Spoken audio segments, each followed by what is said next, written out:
So it's another big release week for Warhammer 40k. Seems that the next Codex and Battle Force is coming with the Thousand Suns, and we also have a new discount box set on the way for them with their brand new Combat Patrol. Let's talk through the release, what's here, what isn't, and take a focused look at their Combat Patrol and Battle Force box set.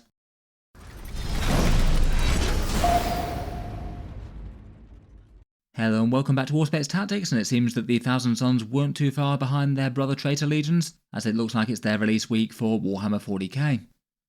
A couple of weeks back we had the Death Guard and World Eaters go up for pre-order. Their books have been shipping out to most people over the past few days, and I was wondering exactly when Thousand Suns would come out. In 9th edition they got paired with the Grey Knights, and the Grey Knights did get revealed at the same time as the Thousand Suns, and they are also the historic rivals of the Space Wolves, so there was at least a chance they might have had a dual release with them alongside their Battle Force box set. But it seems that in the end the Sorceress Legion of Tzeentch have got a release week all to themselves, so fully focusing on their Magical Might and Rubric Marines this time around, plus some shiny new automata. As they've been announced this week, it looks like their pre-orders will be going live on Saturday the 17th of May, so about 6 days to go from here, and a full release in stores on Saturday the 31st of May, with their box sets available to pick up physically. We basically already knew what was coming for them, and it doesn't look like there's been any real surprises. There's Codex Thousand Suns and their 2 limited edition versions of the same book, then their dice and datasheet cards. They have given us just a few more tiny hints as to the identity of the detachments and numbers of datasheets, though I guess we'll start to see some rules previews turn up later in the week. They've got their initial launch one and done Battle Force box set called the Warpflame Thrallband. That's the one with the new Sekitar robots in, and depending on how many Games Workshop produce, they might be in kind of poor supply. The Death Guard Poxroll Vector sold out very quickly indeed, and perhaps most interestingly as a reveal for this week, there's the new Combat Patrol for Thousand Suns, which has a Demon Prince, some Rubric Marines, and then of course more Zangors. Then after that, I guess they'll just be waiting for individual releases for those Sekitar robots, which as normal for Games Workshop these days will happen later. First up, you have them just available through the Battle Force box sets, and then usually they tend to come out on their own somewhere between like 1 and 4 months later. They have been quite variable with them in the past, but hopefully the waits won't be too long. For those that want them though, the Warpflame Thrallband Box does look like it'll be an interesting one, given that it's got 2 sets of 2 of them. As ever, if you're looking to pick up any of the new releases and want to support Warpflame Tactics, feel free to check out the discount retailers links down in the video description. They save money versus Games Workshop, anywhere between 10 and 20%, and anything bought through them helps to support the channel as well. Around the world there's Element Games for 15% off in the UK, and there's also a few more UK discount retailers linked alongside. 21% off for Gap Games in Australia, 10% for Fenris Workshop in Canada, 15% for Wargame Portal in the USA, and 16% to 20% or so for Tash and Galdeep in Germany and the EU. For the launch times for the Battle Force box set going on sale from Friday nights to Saturday morning, it goes live at midnight Eastern Time between Friday to Saturday for Wargame Portal and Fenris Workshop in the USA and Canada, then 10 AM for Element Games and stores in the UK, 11 AM for Tash and Galdeep and stores in the EU, and midday Australian Eastern Time for Gap Games and Warhammer stores over there. As ever, enormous thank you to anyone buying through any of those links, it does go to help support the channel.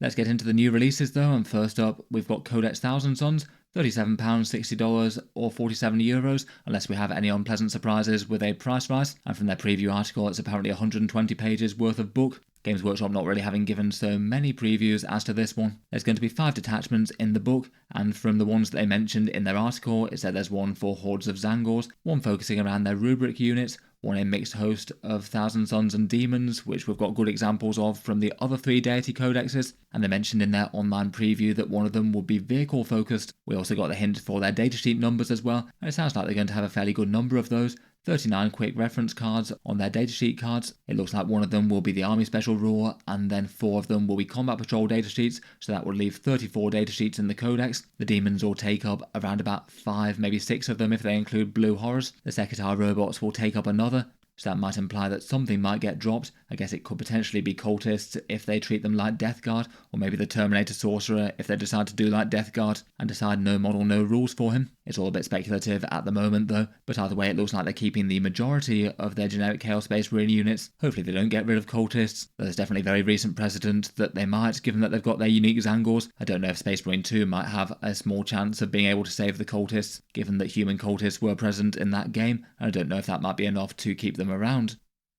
The Codex also has the limited edition very expensive one with Magnus on the cover. This one will be £155 or $250 if priced like the previous ones, and in general they do seem to have been in good demand with hobbyists despite that incredibly high price tag. They get some fancy metal objective tokens, a collectible coin thing where you can magnetize it and assemble a medallion of chaos if you've got a lot of money, and also some fancy datasheet cards and rule cards. In the past these ones have been sold out and scalped on eBay for quite a good number of them immediately, unfortunately. And they also have another limited edition one that's a slightly more same price and again features Magnus on the cover.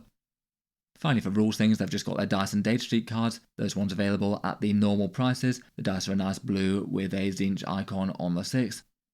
Let's get into maybe the biggest reveal though, which is the new Combat Patrol set. And again, barring any unpleasant pricing surprises, this one should be the same as the rest, $170, £100 or €130. In this one there's a demon print. Again, they've assembled and painted him up as a Tzeentch one with the head that he can take. Looks like they've given him some red skin to make a mini-me for Magnus. And then there's a 10-man squad of Rupert Marines, a Zangor Shaman, and 3 Zangor Enlightened. At first impressions I'd still say it's an upgrade compared with the old one, though I feel like having 2 out of the 4 kits being Zangors once again isn't going to be the thing that makes most people happy. I feel like having Rupert Marines and Scarab Occult Terminators both in the same box would have been quite a big win for it. Seems that's not happening this time around though. Rules and things might change in a big way. At the moment the Demon Princes have been pretty niche for Thousand Sons so far at their points cost. Definitely could be an interesting choice if they get some rules tweaks in the same way as say Emperor's Children and Death Guard got though. The Rupert Marines have always been staples of the Thousand Sons and I'm sure still will be. Very much Warpflame heavy in the current incarnation of them.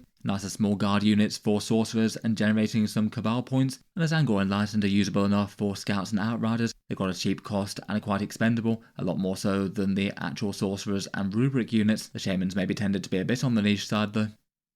For points in the box overall, again it could change massively in the Codex. Currently the Demon Prince is around about 170 points or so, the Rupert Marines about 200, though cost more in 5s, the Zangor Shaman 60 and the Enlightened are 50, and putting that all together it does mean that there's quite a good amount of points in the box, around about 485 or so, and that does put it on the upper end of Warhammer 40k combat patrols, so I guess that's good enough news there. I wouldn't say it's necessarily stand out for Thousand Sons, given that their standard boxes of Rupert Marines and Scarab Occult Terminators tend to be in that sort of ratio as well, but I guess maybe it doesn't hurt to have the option to get Demon Princes and other Zangor units in that sort of price range.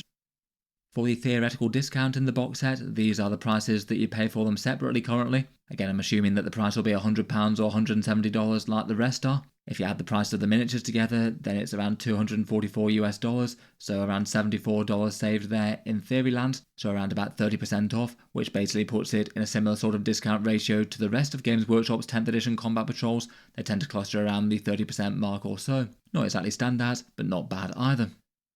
The box set will now replace the currently off sale previous Thousand Sons Combat Patrol, which was a pretty weird one. It has the Infernal Master in it, plus 5 Scarab Occult Terminators, and then a massive amount of 20 Zangors. In a recent Ranking Every Combat Patrol box set video that I did, it was ranked second last out of any of them. So really not a popular box set, and I don't think Games Workshop sold as many of these as they would have with a different unit combination, to put it lightly. I still don't think it was unusable if you wanted a big army of Thousand Sons. Having 20 Zangors in the collection at some point isn't the worst idea in the world, and getting the Terminator and Infernal Master are both things that you want in the end. It just felt annoying as they weren't exactly the first kits that you look at picking up for the faction, I don't think, so it felt more of an eventual expansion box as opposed to something that you'd think about starting with. Numbers wise, in terms of points and savings, it does look like the new one beats out the old box. Quite nice to see that, as again in 10th edition a lot of them have gone the other way. I feel like they maybe turned a corner a bit with ones like the recent Death Guard, World Eaters and Emperor's Children ones. All of those were quite feels good on the whole. For points, the new one's around about 485 versus around about 415 for the old, so a fairly good increase there, and the savings around about an extra plus 10% or so. The old one might do a bit better by that if you counted the Zangor upgrade sprues, though I feel like given that they're just extra parts for models that you'd really hope would be in the box anyway, I personally don't really like to include those. Overall does feel like it's a win for the new one on the metrics, and my guess is that it'll probably be better received than the new one, though it still doesn't feel like an ideal box set. In any case, let me know what you think of that one though. Again, maybe slightly non-standard Thousand Sons choices. Maybe it was too much to hope for the Sorcerer's kits, the Scarab Occults and the Rupert Marines all to be in one box set, but that would have felt like a pretty obvious one if they had the choice. As we know though, that's not going to be the only discount box set that's coming out for the Thousand Sons this week. We've got the Warpflame Thrallband, and broadly speaking this one's been at least fairly well received. It's got those 3 kits that I just mentioned, the Exalted Sorcerers, the Scarab Occult Terminators and Rubric Marines, so a really good core for the army there. And then this one has 2 copies of 2 Sekitar robots, which will be sold in box sets of 2. On paper at least, provided you like the robots, which I know not everyone does, it does feel like a pretty solid box set, and leaning heavily towards the new unit could maybe give it a bit more selling power to established hobbyists. For a rough estimate of the kits individually, it maybe looks like they might cost something like £188 or $303. The Sekitar prices could be very different, I guess £34 or $58 of them, the same as the Guard Field Ordnance batteries, though they could be very different I guess. And if that estimate does turn out to be right, the discount won't be all that big on it, around about 24%. Definitely not nothing, but not crazy if it's $240. The Sekitars could be more expensive though, for all I know. Otherwise, for the points in the box, there's around about 870 points here. Again, that really depends on the final cost of those robots. I put them at around about 110 points per pair of them, though we'll see. And the Sorcerers and Thousand Sons other units tend to be very good in terms of points per dollar anyway, so it looks like it might be around about 3.8 points per dollar, so quite good to get a lot of points on the tabletop if that's what you're after. As mentioned when I asked you guys to rate it out of 5, it did pretty well for value there. Not crazy standout, and I think that you rated the Poxrort Vector box above this one, but generally seems popular enough amongst Thousand Sons players. Overall, it's looking like a pretty big week for the Thousand Sons and the Legion of Tzeentch. Hopefully Games Workshop keep the rules previews coming nicely. If we get similar things to their Death Guard and World Eaters ones, then there'll probably be articles for the new detachments, the new models, and potentially some tactics-focused datasheet change style ones later in the week. I'll be sure to cover those on the channel if and when we get them, plus any leaks of the Codex that happen to turn up that look credible. I'm hoping that when the dust settles they give a bit more life into the army, and some genuinely different ways to play. The index version just seems to have had its one very solid playstyle for pretty well the whole of 10th now without too much variation. It will be good to see if they can shake up the formula, maybe adding in another potential mainline damage dealing threat like the Sekitar robots might be something that can help with that. Let me know what you make of the releases though. Are you a Thousand Sons player, and if so, are you looking to pick up the Battle Force box set or the Combat Patrol or any Sekitar robots when they come out individually? I look forward to hearing your takes down in the comments below. As mentioned, if you are looking to pick up any of these or any other 40k releases, check out the channel discount links down in the video description, and a big thank you to anyone using those to help support the channel. I'll leave this one there for now though. Feel free to subscribe to Auspex Tactics if you'd like to see more with any of those rules previews or the Codex review as soon as we get it. I also tend to post Warhammer 40k videos just about every day. If you've been enjoying the videos, then check out the channel's Patreon page, linked down in the video description as well. That's the best way to directly support the channel if you'd like to. And there are a few positives for members, including seeing certain videos early, occasional votes to see what sort of things come next, and automatic entry into the regular prize giveaways. If any of that sounds good to you, or you'd just like to help support, the link is down in the video description. In any case though, a massive thank you for listening, and I'll hope to see you guys next time.